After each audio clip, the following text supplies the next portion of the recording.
Hello आप सब लोगों को। पिछले वर्ड पावर वाले वीडियो में आपका रिस्पांस बहुत इंथुजियास्टिक था। आप में से कुछ लोगों ने कहा कि सारा वर्ड करा दीजिए। एक बताना था भाई कि सारा वर्ड कराना, आपको आइडिया अगर हो जाए कि वर्ड कितने हैं तो और आपके पास टाइम कितना है तो फिर ये सारा वर्ड कराना थोड़ा अब आप देखोगे कि बोलना भी अटपटा है और मेरा ये प्रयास करना भी अटपटा है। देखो, इस पार्ट का मेजर अप्रोच ये है कि मैं आपके सोचने का तरीका थोड़ा चेंज करूं जो आपके वोकैब में है। आप में से कुछ लोगों ने बड़ा अच्छा कमेंट किया था कि इस तरह का कोई तरीका नहीं होता।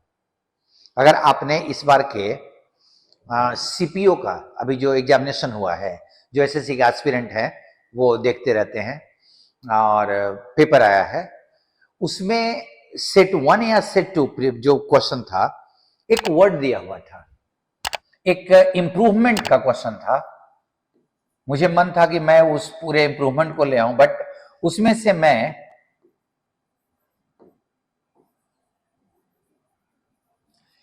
एक चीज आपको बताना चाहता हूं। उसमें एक बड़ा अच्छा क्वेश्चन दिया हुआ था ग्रामर से रिलेटेड, सेंटेंस इंप्रूवमेंट का, और उसमें ये टर्म दिया हुआ था सेंटर इम्प्लांटिंग, और उसका जो डेफिनेशन दिया हुआ था वो इतना अच्छा है। सेंटर इम्प्लांटिंग बोलते हैं किसी ऐसे इंसान के मतलब तरीके को जिसको ग्रामेटिकली शुद्ध लिख लेता है बट सेंटेंसेस बड़े अटपटे अटपटे होते हैं। This called centre implanting. Writing awkward sentences otherwise grammatically correct is called centre implanting. हम ये भूल जाते हैं कि मैथ्स किसी एक देश का नहीं है, हिस्ट्री किसी देश का नहीं है। उस देश की हिस्ट्री हो सकती है बट हिस्ट्री किसी देश का नहीं है। बट भाषा हमारी नहीं है, हमारी भाषा हिंदी है। और इंग्लिश जिस भाषा को हम लोग हैंडल करने की कोशिश कर रहे हैं वो हमारे देश में नहीं जन्मी थी, और भाषा का डायरेक्ट कनेक्शन उसके कल्चर से होता है। तो जब तक इस भाषा की विशेषताएं उस कल्चर के पर्सपेक्टिव में जो उन लोगों ने अलाउ किया हुआ है, अगर वो न टेकअप करें और उसको दूसरी भाषा के साथ हम मिला के टेकअप करें, समझने की कोशिश करें, तो दूसरी भाषा जो जैसे इंग्लिश है वो कभी अच्छी तो नहीं बन पाएगी, कभी नहीं बन पाएगी। जो लोग हिंदी का सहारा लेके अंग्रेजी सीखने की कोशिश करते हैं वो देखें कि वो अपने क्लोज टेस्ट में, जैसे क्वेश्चन जो पूछा जाता है कंप्रीहेंशन में, अपने चीजों में कितने कंफर्टेबल हैं, या ग्रामर के कुछ नियम कानून बताने में कंफर्ट उनको महसूस होता है। अगर वो कंफर्टेबल नहीं है तो ये ध्यान रखिएगा, इसका कारण ये है कि वो इंग्लिश को हिंदी के सहायता से सीखने की कोशिश कर रहे हैं। हिंदी की सहायता से सीखना ऐसे होता है जैसे प्रेजेंट इंडेफिनिट में ताहे तीहे लगा हुआ है, और वाक्यों को हिंदी से समझना ये दोनों अलग अलग चीजें हैं। ट्रांसलेशन करना, उसमें अंग्रेजी के रूल्स में हिंदी के शब्दों को डालना अलग बात है, और भाषा को समझने के लिए हम अपनी मातृभाषा का इस्तेमाल कर रहे हैं, वो तो दुनिया का हर आदमी करता है। आज भी अगर मुझे समझना होता है तो I feel quite comfortable understanding something in Hindi. लेकिन आप सीखने के लिए हिंदी के रहा है रही है का इस्तेमाल कर रहे हो तो तुम्हारा कभी भी अंग्रेजी कंफर्टेबल तो नहीं हो पाएगा, क्योंकि जब हायर लेवल पे चलोगे तो ऐसे सेंटेंसेस मिलेंगे जिनको ट्रांसलेट नहीं किया जा सकता, और तब आप उन्हीं रूढ़िवादी घिसी पीटी चीजों को टेकअप करोगे जो कि चली आ रही हैं। अगर आपका तरीका अच्छा है तो वर्ड रिटेंशन बहुत अच्छा होगा, आप याद करते होंगे, वो टिकता होगा, आप बहुत ज्यादा याद करते होंगे। ये नहीं होता होगा। लेकिन तब भी अगर मैं कोई दवाई खा रहा हूं और रोग नहीं ठीक हो रहा है, इसका मतलब मेरे खाने में दोष है या दवाई में दोष है? हमें दवाई तो चेंज करनी पड़ेगी ना। और उसी का कोई एक अल्टरनेट अप्रोच होता है। अगर कोई मैथ का टीचर अगर आपको बोले कि मैं एक शॉर्ट फॉर्मूला बताता हूं, तो आपको उत्सुकता होगी कि अच्छा कोई बताओ ऐसा शॉर्ट फॉर्मूला जो मेरे को काम कर जाए। और अगर अंग्रेजी में कोई आदमी खड़ा होकर, जैसे मैं बोलूं, कोई नया तरीका बोल रहा हूं, तो आपको उसको टेस्ट करने के बदले में सीधे आप रिजेक्ट कर रहे हो। ऐसा नहीं होता, बिना रट्टा मारे नहीं होगा। रटना आपकी उम्र में नहीं होता। अगर रटना ही एक तरीका था, तो मैंने जो बोला कि उन्होंने निमोनिक्स क्यों बनाया, उन्होंने ये कंसेप्ट क्यों दिया, अंग्रेजों ने कोलोकेशन का कंसेप्ट क्यों बनाया, ये सारी चीजें उसको आसान करती हैं। और आपको अपने रट्टा वाले सिस्टम को, भूलने वाले सिस्टम को कम करने के लिए अंग्रेजों के अंग्रेजी भाषा में बनाए हुए टेक्निक्स को यूज तो करना ही पड़ेगा। मैंने सोचा कि मैं इस बार प्रीवियस क्वेश्चंस उठाता हूं, प्रीवियस में जो पूछा हुआ है कुछ शब्द, और उसको मैं डील करता हूं। और उसमें कोलोकेशन, नेमोनिक्स, और थर्ड वन अगर नेमोनिक्स का यूज हो रहा है तो स्पेलिंग हेल्प से लेके याद करने की कोशिश करते हैं।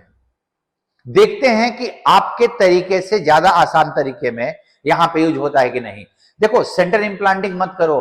किसी ने कुछ बता दिया, आपने उसको यूनिवर्सल मान लिया, और इसीलिए यूनिवर्सल माना कि अगल बगल में सबको करते हुए देख रहे हो। लेकिन जो जो सब कोई कर रहा है, किसी का वर्ड पावर स्ट्रांग हुआ, अगर किसी का स्ट्रांग हुआ है तो तुम्हारा भी होने का चांस है, और किसी का अगर स्ट्रांग नहीं हुआ है तो वही हश्र होगा जो कि बाकी और लोगों का हुआ है। मेरा काम समझाना है। मैं कुछ शब्दों को लेता हूं। अब जरा ध्यान दो, ये सारे शब्द तुम्हारे रिसेंटली पूछे गए क्वेश्चंस में से हैं। मैंने अपने तरफ से एक काम किया, मैंने अपने तरफ से उसमें सिचुएशंस कुछ शब्दों में मैंने लगा दिए, और इन सिचुएशंस के बेस पे मैं इसके मीनिंग को समझने की कोशिश करता हूं। जहां जहां कोई और हेल्प होगा वो मैं हेल्प निकालता हूं, कैसे करना है।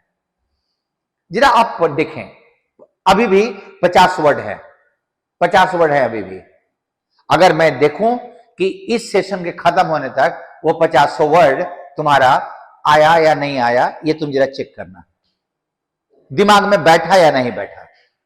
देखिएगा,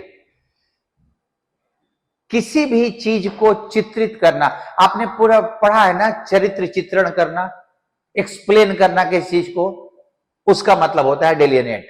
किसी भी चीज को, यहां कैरेक्टर का मतलब चरित्र, मतलब किसी ड्रामा का, किसी स्टोरी का चरित्र मतलब आदमी, इंसान, उसको हम चित्रित, डिस्क्राइब कर रहे हैं। चित्रित करना, एक्सप्लेन करना। मेटिकुलस, कोई भी वर्कर जो काम करने में एकदम मेरिटोरियस हो, एकदम परफेक्ट काम करता हो, उसमें कोई गलती नहीं हो, that worker is called meticulous worker. Derogatory, मेरी बोली हुई बात, मेरा रिमार्क अपमानजनक था, अपमानजनक। स्ट्रेंज, देखो इसमें तुम्हारे पास नेमोनिक्स काम करेगा, इसमें तुम्हारा स्ट्रेंज बना हुआ है। ये ऐसे कपल के लिए लगता है जो अब साथ साथ नहीं रहते हैं, दोनों में डिवोर्स नहीं हुआ है बट वो साथ साथ नहीं रहते, दे आर कॉल्ड स्ट्रेंज्ड कपल। हम स्ट्रेंज से निकाल सकते हैं उसको, नहीं भूलेगा वो वर्ड।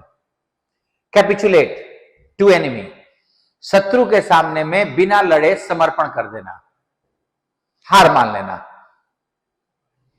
प्रूडेंट, डिसीजन, डिसीजन बहुत बुद्धिमानी भरा, पढ़ा लिखा डिसीजन, प्रूडेंट, सोच समझ के।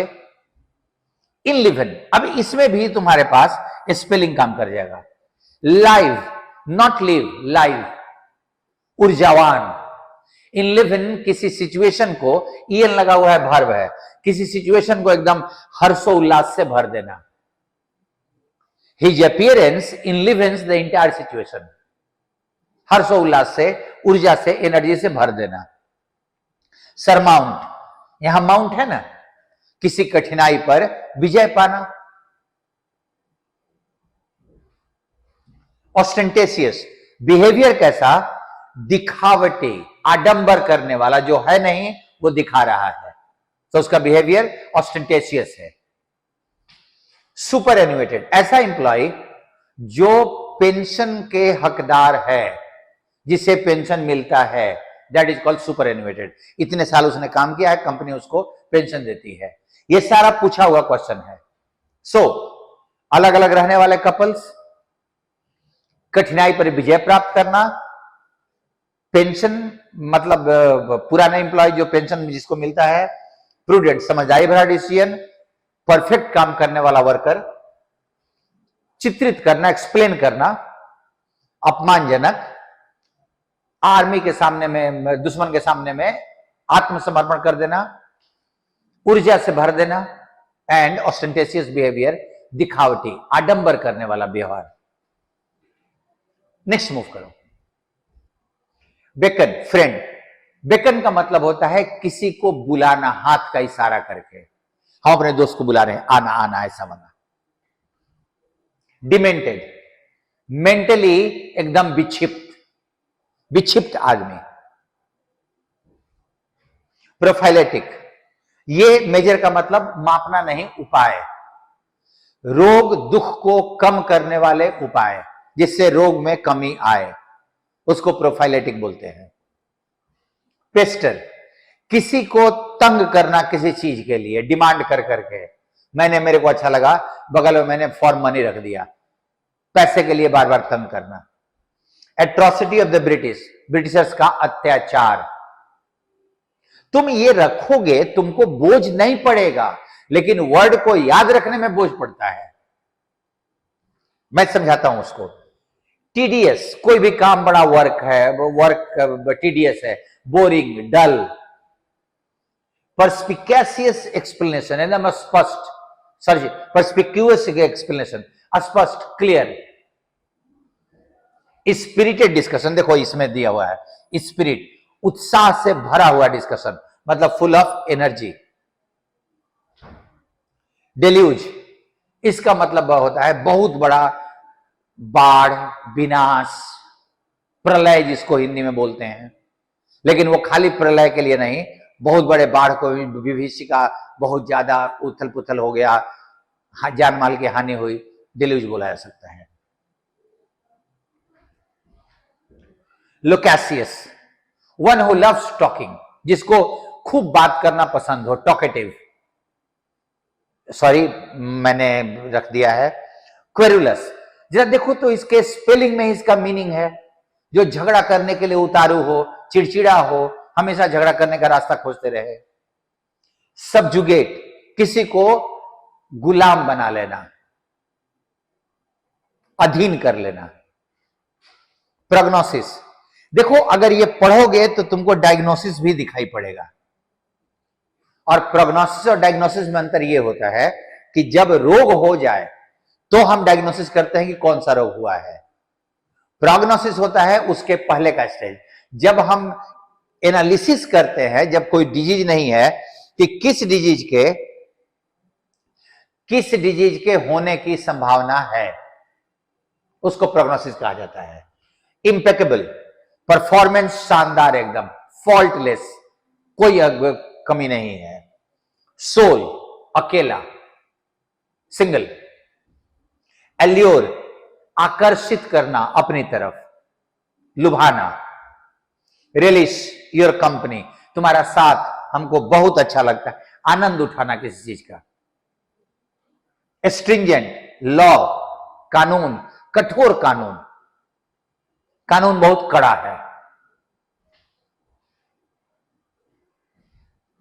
लिटरल, ट्रांसलेशन, जैसा लिखा हुआ है वैसे ही ट्रांसलेट कर दिए। मेरा दिमाग घूम रहा है, my mind is walking, sir घूम रहा है, my head is walking, this is called literal. Obscene, अश्लील, फिल्म। इनिग्मा, रिडल, पजल, पहेली, मुश्किल समस्या जिसको सुलझाना बहुत मुश्किल हो। ऑनस्लॉट, रसिया मैंने लिखा है क्योंकि ऑनस्लॉट का मतलब होता है आक्रमण, अटैक ऑन यूक्रेन।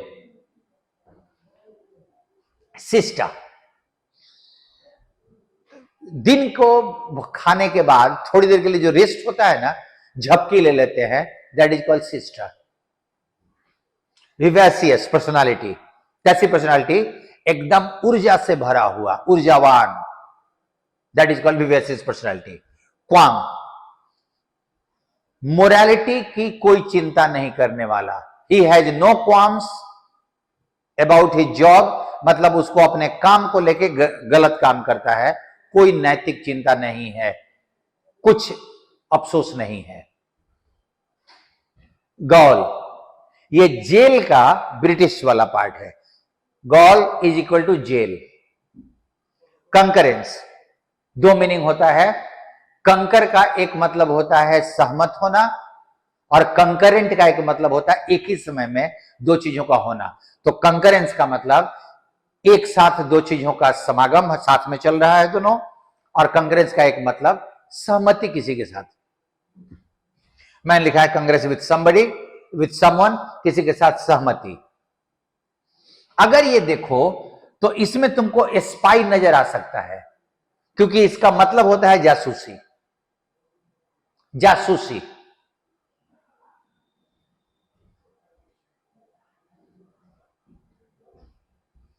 ब्लिस, बहुत अधिक आनंद, बहुत ज्यादा आनंद।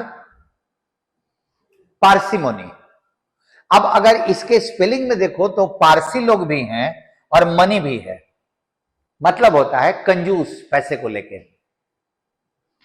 गैरुलस, वही जो गर्ल था लोकेसियस उधर में, यहां पे गैरुलस, दोनों का मतलब टॉकेटिव, बहुत ज्यादा बात करने वाला।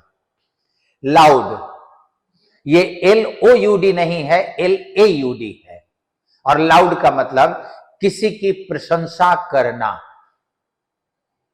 ऑडियस, कैसा बिहेवियर? बहुत खराब बिहेवियर, बहुत बुरा। अनकॉथ, मैंने इसको कैसे याद किया था? अन तो लगा है तो उसके मीनिंग में भी अन लगा हुआ है, और सी से कल्चर रख दिया मैंने, अनकल्चर्ड, असभ्य। कुछ ना कुछ तो हेल्प चाहिए होता है। डिलिटेरियस, इफेक्ट कैसा? बुरा, बहुत बुरा प्रभाव। पेरूज, डॉक्यूमेंट को ध्यान से पढ़ना, अच्छे से पढ़ना। कमेंजुरेट विथ, अनुपात में, किसी चीज के अनुपात में। एन ऑब्स्टिपेरस चाइल्ड, एकदम बिगड़ैल बच्चा, एकदम लड़ाई झगड़ा करने वाला हमेशा। जरा एक काम, तुम जरा ध्यान दो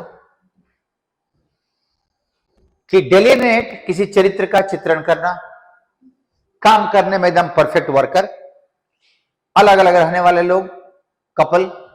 प्रूडेंट, बुद्धिमानी भरा डिसीजन। सरमाउंट, किसी कठिनाई पर विजय प्राप्त करना। सुपर एनिमेटेड, पुराना एम्प्लॉय जो पेंशनधारी हो। ऑस्टेंटेशियस, बिहेवियर कैसा? दिखावा करने वाला। लाइव से बनाया था मैंने, एकदम माहौल को ऊर्जावान, खुशी से भर देना। कैपिचुलेट, दुश्मन के सामने में हथियार डाल देना बिना लड़े। डेरोगेटरी रिमार्क, अपमानजनक रिमार्क। तुम देखो कि तुमको इसमें से कुछ वर्ड्स, यहां पे अगर 10 वर्ड हैं तो 3-4 वर्ड तो परमानेंट अपसेट हो गया, ये वर्ड कभी भूलोगे नहीं। और अगर प्रूडेंट डिसीजन, सुपर एम्प्लॉय भी रहा तो रिवाइज करने का की मात्रा या फ्रीक्वेंसी बहुत कम हो जाएगी, एक आध बार के बाद परमानेंट आपका हो जाएगा। आप एक बार इसके बाद जब पहली बार करोगे, उसके बाद 1-2 दिन के बाद से एक बार और वीडियो देख लेना, बस परमानेंट हो जाएगा, टिक जाएगा वो। किसी को हाथ के इशारे से बुलाना। प्रोफाइलेटिक, रोग को कम करने वाले उपाय। पेस्टर, तंग करना किसी को मनी के लिए, अगर ये पूरा याद रहा तो बहुत, किसी को किसी बात के लिए तंग करना। डेल्यूज, बहुत बड़ी बाढ़, गायब हुआ होगा। स्पिरिटेड, उत्साह से भरा हुआ, डिमेंटेड, एकदम मेंटली विक्षिप्त आदमी। कॉडल, सॉरी एक वर्ड छूट गया था, इसका एक और वर्ड बनता है, दैट इज मॉलिकॉडल, और दोनों का मीनिंग सेम होता है। किसी के साथ जरूरत से ज्यादा लाड़ प्यार जताना, उसके साथ बहुत ज्यादा प्यार करना, बिगाड़ देना प्यार दे बहुत जरूरत से ज्यादा प्यार करके। एट्रोसिटी, अत्याचार। टीडियस वर्क, बोरिंग, डल। परस्पिक्यूअस एक्सप्लेनेशन, अस्पष्ट एक्सप्लेनेशन। सारा वर्ड हो गया। क्वेरिलस, देखो ये टीका होगा, चिड़चिड़ा, झगड़ा करने वाला। सब्जुगेट, किसी को गुलाम बना लेना। प्रोग्नोसिस, डायग्नोसिस की तरह ही कौन से डिजीज होने की संभावना है। इम्पेकेबल, परफॉर्मेंस, बहुत अच्छा परफॉर्मेंस, शानदार। सोल मतलब अकेला। एल्योर मतलब अपने तरफ आकर्षित करना। देखो ऐसे वर्ड्स गायब होते हैं। रेलिश, इंजॉय करना किसी भी चीज को। स्ट्रिंजेंट, कठोर कानून। पेरिलस, एक छूट गया था, सॉरी, खतरनाक, खतरे से भरा हुआ। पेरिलस जर्नी भी हो सकता है, तुमको जो मन करे। सी मत रखो, कोई और मन रखो।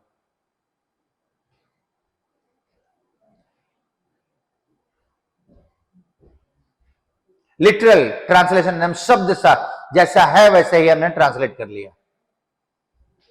स्पियोनेज, जासूसी। स्पाई, दिमाग में रखो इसको। कंकरेंस, सहमति या एक ही समय में होने की स्थिति। Gall, jail. क्वाम, नैतिक चिंता। He has no qualms about his work. Vivacious, ऊर्जा से, उत्साह से भरा हुआ। ऑनस्लॉट, अटैक, आक्रमण। सिस्टा, मॉर्निंग, दिन में खाने के बाद थोड़ी देर का आराम, झपकी। इनिग्मा, रिडल, पजल, कठिन पहेली, मुश्किल, जिसको समझना सुलझाना मुश्किल हो। ऑब्सीन, अश्लील। एंड देन गैरुलस, लोकेसियस, बहुत ज्यादा बात करने वाला। लाउड, प्रशंसा करना किसी का। ओडियस, खराब बिहेवियर। अनकॉथ, अनकल्चर्ड, असभ्य। बुरा प्रभाव, डिलीटेरियस इफेक्ट। पेरूज, अ डॉक्यूमेंट, पढ़ना ध्यान से। कमेंजुरेट विथ, इन प्रोपोर्शन टू, किसी के अनुपात में। ऑब्स्टिपेरस चाइल्ड, बिगड़ैल बच्चा। पार्सिमनी, कंजूसी, मनी को लेके एकदम पारसी की तरह। एंड ब्लिस, बहुत ज्यादा खुशी। देखिए, रियलाइज कीजिए, अब आप बताएंगे, आपने पिछली बार भी बहुत अच्छे से बताया, इट वाज, लेकिन कम लोगों ने बताया था। वीक में अगर मैं 50 करूं, थोड़ा और भी बढ़ा सकता हूं, तो मंथ का मतलब कि हमारे पास 200-250 वर्ड, 250 वर्ड तो हम लोग कर सकते हैं 4 वीक में। जरा सोचिएगा कि 4 वीक में हम लोग 250 वर्ड तो कर सकते हैं। अगर हम लोग अभी अगर 50 रखा हमने, तो नॉर्मल 200 जा रहा है। अगर मैं 10-12 और बढ़ा दूं, 15, तो हर में, तो तुम्हारा 250 वर्ड हो जाएगा। लेकिन चलो, वो अगर आप डिमांड करोगे कि फिर मतलब और भी मैं ऐसा करूं, तो मेरे लिए मैं आपकी बात को मान लूंगा। लेकिन आप जरा सोचो कि इसको याद करने में ये कितना हेल्प कर रहा है। और ये सिर्फ याद करने में नहीं, तुमको ये या टिकाने में मदद करेगा। Not that you have to keep. Obstreperous का मतलब क्या होता है, तुमको रटने की जरूरत नहीं कि मतलब क्या होता है, दिमाग में डालने की जरूरत। तुम अगर इतना ही दिमाग में रखो कि ऑब्स्टिपेरस चाइल्ड, अनकॉथ पर्सन, लोकेसियस गर्ल, अगर मैंने दिया है, तुमको कोई और मन करे तो डाल लो। कोई भी सिचुएशन, ये सिचुएशन बंधा हुआ नहीं है, तो फिर तुमको मीनिंग को टिकाने की जरूरत नहीं पड़ेगी। एक जाने पहचाने वर्ड को अपने अननोन वर्ड के साथ जोड़ दो, क्योंकि याद करने का तरीका ही है कि वो किसी ना किसी से सिचुएशन से जोड़ के अपने को याद करता है। अभी अगर मैं तुमसे बोलूं कि परसों तुमने क्या क्या किया था, कल नहीं, तो परसों तुम सबसे पहले दिमाग में आने दोगे कि परसों वेडनेसडे था। अब वेडनेसडे तुमने लिया तो तुम्हारा एक रूटीन होगा। अब उस वेडनेसडे को टारगेट में रख के तुम बाकी चीजों को याद करने की कोशिश करोगे। अकेले ऐसे तो नहीं कर सकते। अकेले परसों का क्या होगा, कोई कैसे पता चलेगा परसों का क्या है। कुछ ना कुछ ऐसा हेल्प चाहिए होता है जहां से आप स्टार्ट करते हो अपने पीछे की चीजों को रिकलेक्ट करना। और यही एसोसिएटिव लर्निंग कॉग्निशन बोलते हैं, एसोसिएटिव कॉग्निशन बोलते हैं। तुम उस चीज को मत टारगेट करो जिसको तुम्हें टिकाना है, टारगेट वो करो जो टिका हुआ है। और उस टिके हुए वाले को टिकाने वाले वर्ड के साथ अगर जोड़ सकते हो तो नया वर्ड बिना किसी मेहनत के टिक जाएगा और वो भागेगा भी नहीं। बस यही एक टेक्निक है। आप जरूर बताएंगे कि आपको ये चीज कैसी महसूस हुई, एंड मैं इसको कंटिन्यू करूं। तुम्हारी वोकैबुलरी की जिम्मेवारी मैं उठा लो कि आपको मैं वीक में मतलब मंथ में 250 वर्ड का टारगेट किया जाए। देखिए, अगर आप जैसा बताएं मैं उसका इंतजार करूंगा। Thank you for being with me, so nice of you.